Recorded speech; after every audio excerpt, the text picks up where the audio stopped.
সুপ্রিয় দর্শক, আর অল্প কিছুক্ষণের মধ্যে শুরু হতে চলেছে এই বছরের সবথেকে গুরুত্বপূর্ণ এবং প্রভাবশালী গ্রহণ, যাকে বলা হচ্ছে আংশিক খণ্ডগ্রাস সূর্যগ্রহণ। বন্ধুরা, এই গ্রহণটি একটানা 3 ঘন্টা 53 মিনিট স্থায়ী থাকবে। অর্থাৎ বুঝতেই পারছেন গ্রহণটি কতটা প্রভাবশালী হতে চলেছে। আর ইতিমধ্যেই বিশেষজ্ঞদের তরফ থেকে বেশ কিছু সাবধান বার্তাও জারি করে দেওয়া হয়েছে। তাই আমি আজকে আপনাদেরকে জানিয়ে দিব ভারত এবং বাংলাদেশের সময় অনুসারে এই গ্রহণটি ঠিক কখন শুরু হবে, কখন শেষ হবে, 100% নির্ভুল সঠিক সময়সূচি, একই সাথে গর্ভবতী মহিলাদের কী কী সাবধানতা মেনে চলতে হবে, বিস্তারিত সকল কিছুই জানিয়ে দিব আজকের এই ভিডিওটির মাধ্যমে। তাই অবশ্যই পুরো ভিডিওটির সাথেই থাকবেন। আর আপনি কোন জেলা থেকে এই ভিডিওটি দেখছেন সেটা কমেন্ট করতে ভুলবেন না।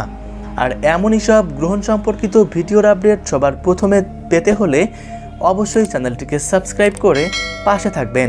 দর্শক বন্ধুরা, বছরের এই প্রথম মহাজাগতিক দৃশ্যটি ভারত এবং বাংলাদেশ, একই সাথে আমেরিকা, ইউরোপ, রাশিয়ার উত্তরাঞ্চলের দেশগুলো থেকে দৃশ্যমান থাকবে। তাই সূতককালের সময় থেকে শুরু করে গ্রহণ শেষ হওয়া পর্যন্ত গর্ভবতী মহিলাদের এই সাধারণ কয়েকটি বিষয় মেনে চলতে হবে। যেমন এ সময় পরনিন্দা পরচর্চা করা, রান্না করা, তেল মালিশ করা, দাঁত ব্রাশ করা, পানীয় জল আহার করা, এ সকল কার্যাবলী থেকে দূরে থাকতে হবে। একই সাথে গ্রহণ দেখার জন্য উন্মুক্ত স্থানে যাওয়া যাবে না।